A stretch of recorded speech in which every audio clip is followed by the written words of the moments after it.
Voyage en peinture. Mathilde Pigalet, chargée des publics au Musée des Beaux-Arts de Brest. Jacques-Émile Myriel. Et Geoffroy Scrive. Jacques-Émile Myriel, vous êtes critique littéraire et de cinéma, vous avez collaboré au magazine littéraire. On peut également citer le dictionnaire des auteurs et œuvres dans la collection Bouquins. Citons également que vous écrivez dans la revue Esprit depuis 2021 et que vous tenez un blog pour la partie numérique, un blog littéraire intitulé jemyriel.hautefort.com. Voilà, tout attaché. Mathilde Pigalet, vous êtes donc chargée du service des publics et de l'action culturelle ici au Musée des Beaux-Arts de Brest. Et je crois que nous pouvons citer que vous avez également collaboré donc à la rédaction d'un ouvrage intitulé Les peintres de Pont-Aven et les nabis. Mathilde Pigalet, merci de nous recevoir ici au Musée des Beaux-Arts de Brest. Nous nous trouvons en face donc du panier de fraises, tableau donc de Jean-Siméon Chardin. Nous sommes au XVIIIe siècle. Et pour commencer cette conversation, permettez-moi de citer simplement Marcel Proust, 1895, qui écrivait ceci : « Si tout cela vous semble maintenant beau à voir, c'est que Chardin l'a trouvé beau à peindre. Il l'a trouvé beau à peindre parce qu'il le trouvait beau à voir. » Est-ce que cette phrase peut illustrer, si je puis dire, le panier de fraises que nous avons ici devant nous ? Eh bien oui, je pense qu'elle peut effectivement s'appliquer au panier de fraises comme à d'autres œuvres de Chardin, puisque je pense que lui, son souhait en fait, c'est vraiment de montrer l'essence des choses et des choses finalement simples, des choses humbles de la vie quotidienne, et ce qui fait aussi que ce sont des œuvres intemporelles en fait qui traversent les siècles, et je pense qu'on peut toujours l'admirer aujourd'hui et toujours se référer à cette citation. Jacques-Émile ?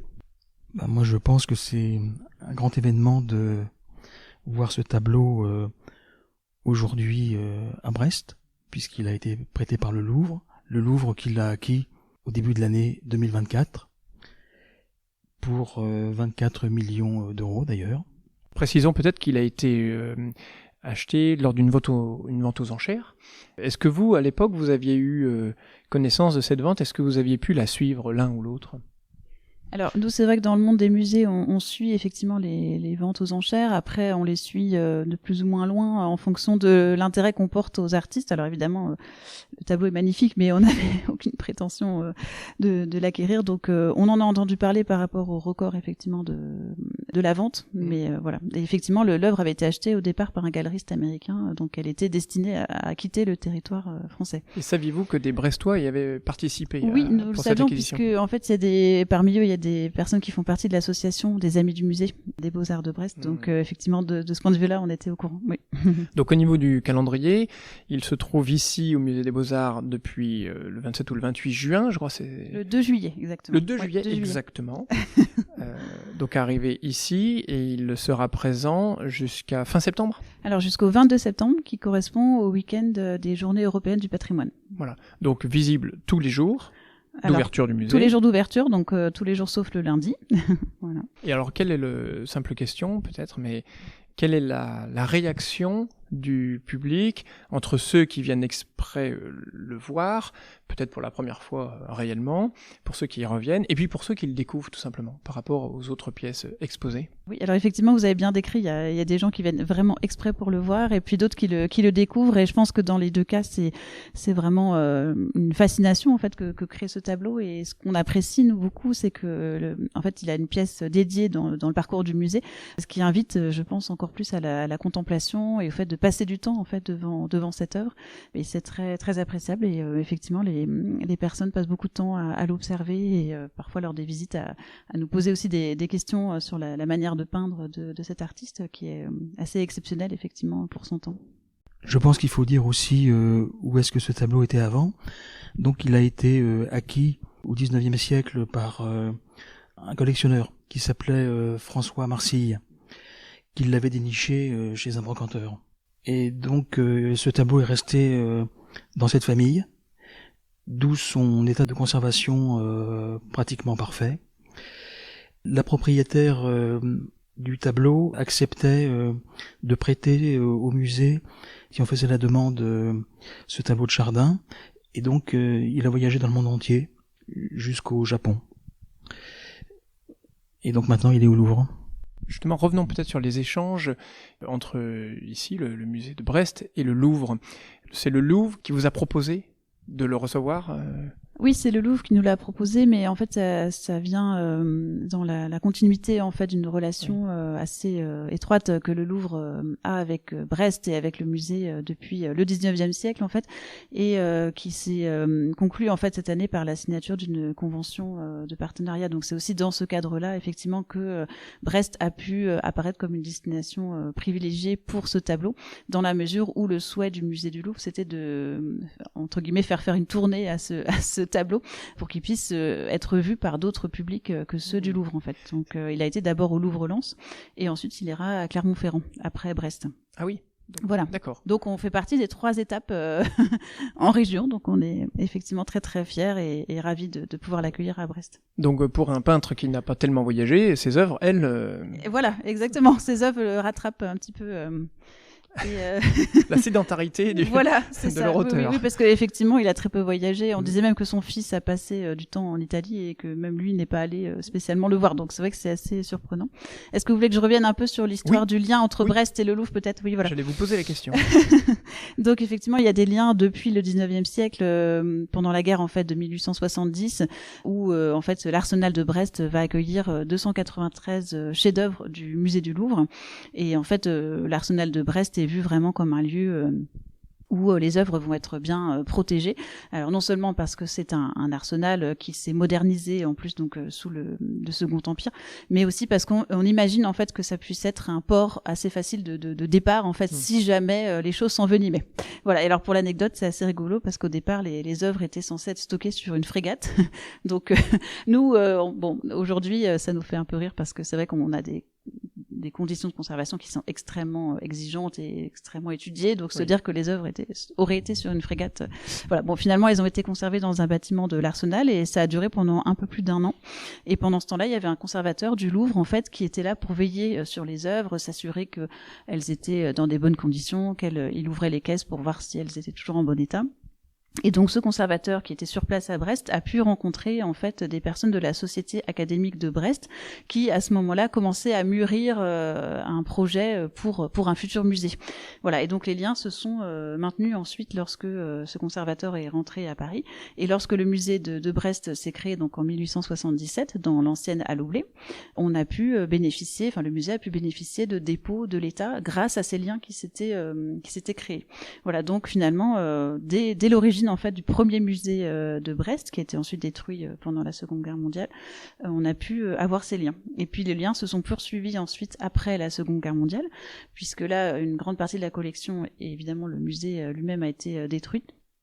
Et donc, lorsqu'on a dû reconstituer la collection, le conservateur de l'époque, de nouveau, a eu des liens étroits avec les conservateurs du Louvre, et notamment Pierre Rosenberg, dont on a parlé tout à l'heure, voilà, qui a pu en fait aider, mettre sur la piste de certaines œuvres pour que le musée de Brest ensuite les acquiert.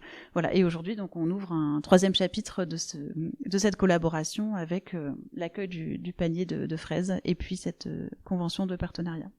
Vous avez cité Pierre Rosenberg, on peut citer évidemment ce petit livre dont il est le co-auteur avec Hélène Prigent, Chardin, La nature silencieuse, et en couverture nous retrouvons évidemment le panier de fraises voilà. qui orne ce petit ouvrage très instructif.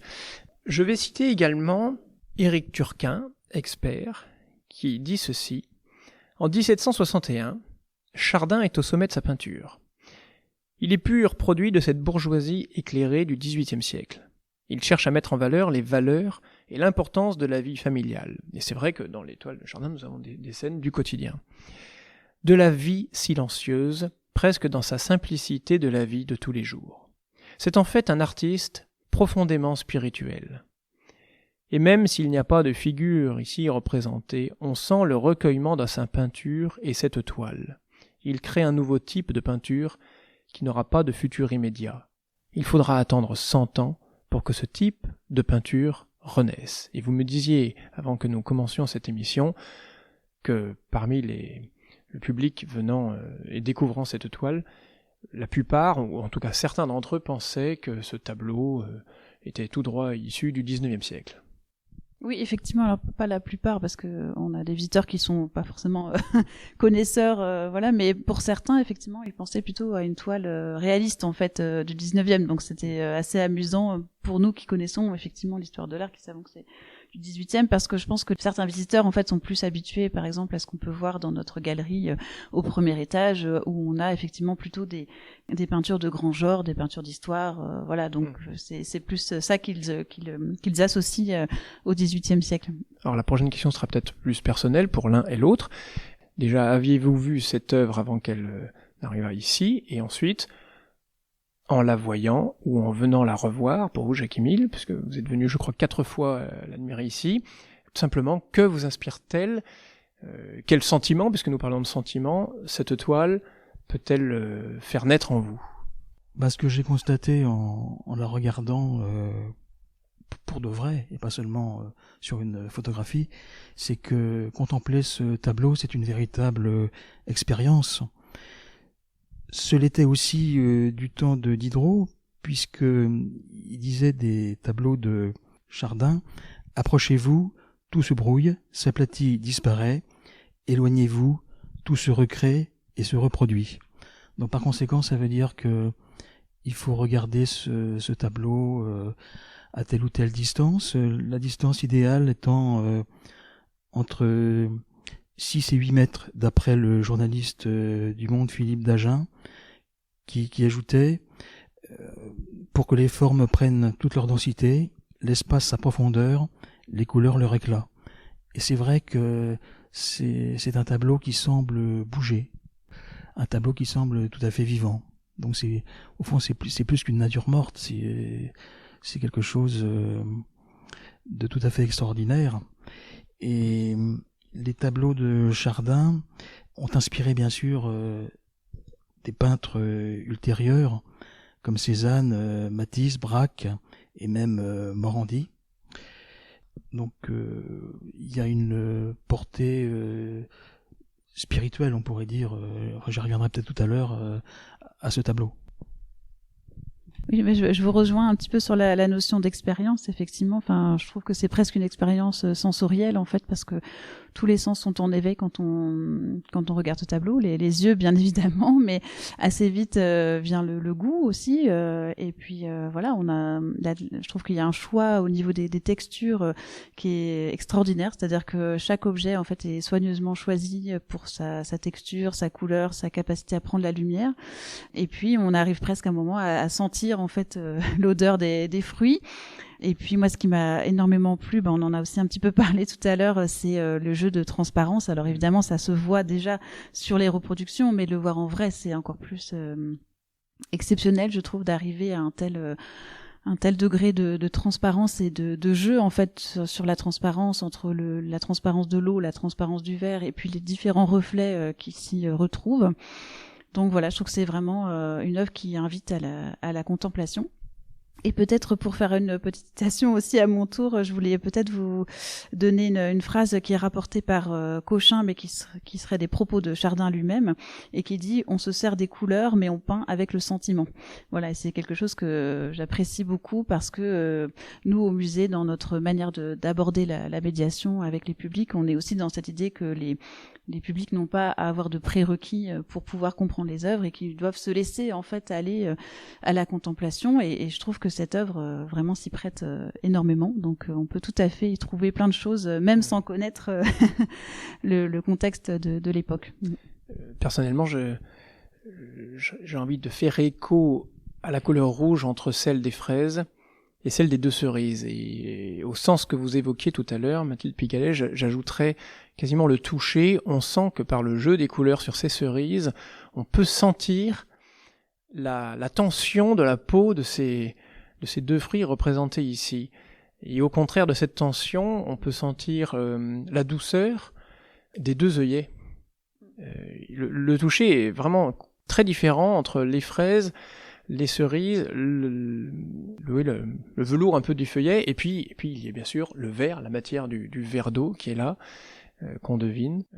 Et les fraises, comme vous le disiez, souvent, les visiteurs nous ont dit ça, trouvaient que on avait l'impression qu'elles allaient un petit peu s'écraser, vous voyez. Enfin, Oui. Le fait qu'ils les aient posées en pyramide, c'est quelque chose qui questionne aussi les visiteurs. Mais comment ça tient et c'est vrai que effectivement, c'est très très bien représenté en fait cette texture. Elles peuvent faire penser justement à une pyramide de framboises presque. Oui, c'est vrai. Mais ce leur sont des état. fraises des bois, hein, Voilà, donc voilà, c'est ça. Mais oui, tout à fait. Alors après, pourquoi a-t-il eu l'idée de peindre ici, parce qu'il y a aussi le panier de prunes, alors pourquoi des fraises ? Est-ce que quelqu'un a la réponse à cette question ? Je ne sais pas. Alors j'ai cherché, mais je vais vous avouer, j'ai pas trouvé de réponse précise. En tout cas, ce qui est sûr, c'est que c'est le seul tableau où il représente des fraises. Mais pourquoi effectivement et pourquoi aussi des fraises des bois plutôt que des fraises, des fraises comme on les connaît aujourd'hui, parce qu'il y avait déjà des fraises de ce type à l'époque. Donc voilà, ça c'est une question effectivement à laquelle qui reste un mystère. Il faut qu'il en reste.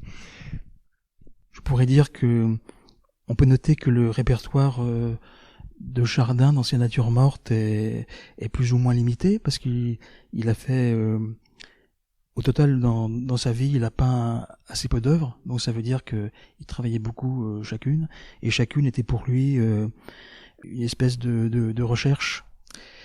Et c'est le même Pierre Rosenberg qui disait « Chardin, en dépouillant son regard de toute distraction, en renonçant à toute action, vise à restituer sur la toile une vision intérieure du monde. » Et donc chaque nature morte pour lui est une étape vers la découverte de quelque chose. Et on ne sait pas ce qu'il voulait découvrir, peut-être une sorte de vérité artistique. J'avais noté cette citation également de Heidegger, qui disait à propos, lui, d'une nature morte de Van Gogh: « L'art fait jaillir la vérité. D'un seul bond qui prend les devants, l'art fait surgir dans l'œuvre, en tant que sauvegarde instauratrice, la vérité de l'étang. » Donc la vérité de l'étang, ça veut dire la vérité du monde. Donc probablement que Chardin, en étant le grand artiste qu'il était, a essayé de découvrir le but suprême. Pensez-vous qu'il a été décrit en son temps, justement, peut-être parce que ses contemporains étaient peu sensibles à cette description du monde et de sa vérité, comme vous le disiez, peut-être par excès d'habitude de voir représenter d'autres types de scènes. Non, je crois pas qu'il ait été décrié, au contraire, c'est un peintre qui a eu beaucoup de succès.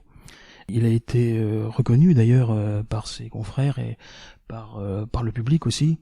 Et donc tout de suite on a senti qu'il effectuait quelque chose d'important, qui plaisait, et puis qui avait une exigence remarquable. Voilà, je pense. Effectivement, vous releviez le fait qu'il avait finalement pas peint énormément de toiles. Je crois qu'il y a à peu près 300 toiles connues aujourd'hui, et on estime le nombre de pièces, parce qu'il a fait des répliques de certaines d'entre elles, à peu près 200 sujets. Est-ce que ceci est un point qui vous marque, vous, en tant que personne travaillant dans les musées, pour un conservateur? Est-ce que c'est un sujet d'étonnement d'avoir aussi peu de sujets connus pour un peintre qui est aujourd'hui tellement connu? Disons que je sais pas si c'est un sujet d'étonnement, mais en tout cas c'est lié un petit peu à ce que vous disiez aussi, c'est sa pratique en fait qui est un petit peu à contre-courant finalement de ce qu'on peut trouver au XVIIIe siècle, et en particulier chez les artistes académiciens en fait, enfin qui ont fait l'académie, qui ont étudié à l'Académie royale de peinture et de sculpture, et c'est lié à sa pratique, comme vous le disiez, qui travaille très lentement finalement. Ça c'est décrit dans plusieurs sources, hein, le fait qu'il passe beaucoup de temps sur chaque œuvre, donc ça implique forcément qu'il y ait moins d'œuvres, et c'est aussi le fait on ait très peu de dessins en fait conservés de lui, et ça c'est assez surprenant en tout cas pour l'époque, puisque les artistes qui avaient une formation académique, eux, passaient en fait d'abord par les académies, les esquisses préparatoires, les croquis, etc., alors que Chardin, lui, va plutôt travailler sur des petits formats avec vraiment un travail préparatoire qui est la disposition finalement et le choix et la disposition des objets et qui passe moins par le dessin. Donc ça s'explique pour cette raison-là, mais effectivement c'est d'autant plus exceptionnel de pouvoir accueillir aujourd'hui une œuvre de cet artiste dans la mesure où il y en a très très peu. Alors vous avez donc ce tableau ici à Brest. On peut noter qu'il figure seul dans la pièce où nous nous trouvons pour réaliser cette conversation. Est-ce que cela est le fait qu'il est un peu unique en son genre dans le cadre de l'exposition actuelle, ou est-ce qu'il y a aussi un lien que le musée a choisi de faire avec le fait que Chardin était souvent décrit comme un homme travaillant seul, en solitaire et discret? Alors, je pense que c'est plutôt la première raison, mais effectivement, il se trouve que ça correspond bien aussi à cet aspect-là. Et effectivement, on voulait déjà lui accorder une place majeure en fait dans le parcours, puisque c'est un prêt exceptionnel. Et il y a eu une réflexion quand même sur le fait de savoir si elle pouvait avoir des correspondances avec d'autres œuvres de la collection permanente, mais on a assez vite conclu, c'était assez unanime que effectivement non, il fallait vraiment qu'elle soit mise en valeur et qu'elle soit seule dans son espace, ce qui permet effectivement peut-être de faire écho à cet aspect-là, mais c'était pas le premier le premier choix, enfin la première raison, voilà. Les spectateurs, le public venant ici, commence-t-il ou finit-il par voir cette œuvre? Alors je dirais que les personnes qui viennent spécialement pour la voir commencent par voir cette œuvre, et puis les personnes qui elles ne savent pas forcément que nous accueillons ce tableau vont plutôt elles faire le parcours classique, donc ils commencent plutôt par la salle avec les représentations de Brest, voilà. Donc après c'est une divine surprise en arrivant là. Alors, et Jacques-Émile, puisque vous saviez que le tableau était présent, avez-vous choisi la première fois où vous êtes venu de venir le voir directement, ou avez-vous préféré un tour de chauffe, si je puis dire, en finissant par ce tableau? Non, j'ai commencé par ce tableau et je suis resté assez longtemps devant lui. Un tableau comme ça, il est possible de rester une demi-heure, une heure, sans s'ennuyer, absolument. À quel détail vous êtes-vous attaché pour justement rester déjà une demi-heure la première fois, ne serait-ce que la première fois? Eh bien, je pense que le verre d'eau me fascine beaucoup. Les deux œillets ont beaucoup fasciné les frères Goncourt. Quand ils parlent de ce tableau de Chardin, ils évoquent pratiquement que les deux œillets et pas les fraises des bois. Cela vous touche à ce point-là que les frères Goncourt en parlent ainsi, ou est-ce que c'est par le fait qu'ils en aient parlé que vous avez, vous, mis votre attention sur ce point? Les deux, bien sûr. Alors peut-être citons les frères Goncourt. Nous sommes donc Edmond et Jules Goncourt, l'art du XVIIIe siècle, Paris 1875. Je citerai juste une phrase. Tout peindre dans son ton vrai, sans rien peindre dans son ton propre. C'est à ce tour de force et à ce miracle que ce coloriste s'est élevé. Ont-ils, pour vous, donné une vision juste de la peinture de Chardin et de ce tableau en particulier par cette simple petite phrase? Oui, bien sûr, les frères Goncourt ont remarquablement parlé de Chardin. C'était des grands amateurs de la peinture du XVIIIe. Cette phrase me fait penser à ce que disait Diderot de Chardin. C'est celui-ci qui entend l'harmonie des couleurs et ses reflets. Ô Chardin, ce n'est pas du blanc, du rouge, du noir que tu broies sur ta palette, c'est la substance même des objets, c'est l'air et la lumière que tu prends à la pointe de ton pinceau et que tu attaches sur la toile. Donc Diderot très inspiré par son ami Chardin. Peut-être aussi faut-il préciser que, enfin en tout cas ce n'est que mon point de vue, en gros il n'y a qu'un seul plan. Il figure tout, directement tout est là. Cela fait aussi partie de la magie. On peut deviner évidemment que les œillets sont un petit peu décalés au devant du verre d'eau, lui-même un peu sur le côté du panier, mais tout est présent quasiment d'un bloc. Oui, c'est parce que je pense que c'est une peinture tout à fait intemporelle. Il y a du passé, il y a du présent, il y a du futur. C'est pour ça, c'est un peintre qui fait beaucoup songer à Manet. Voilà, je crois qu'on peut dire ça. Mathilde Pigalet, quelque chose sur le... Oui, je suis assez d'accord. Moi, c'est vrai que ce qui m'a... Alors effectivement, il y avait la transparence du verre qui m'a sur laquelle je me suis beaucoup attardée. Et après, il y avait la tige en fait de l'œillet, vous voyez, qui casse justement un petit peu ce que vous disiez là sur le fait qu'il y ait les très peu de plans. Donc là, bon, ça crée, on va dire, un petit peu un premier plan avec cette tige en fait qui casse aussi un peu l'horizontalité de la table. Voilà, c'est ça. Donc ça, je trouvais ça aussi intéressant.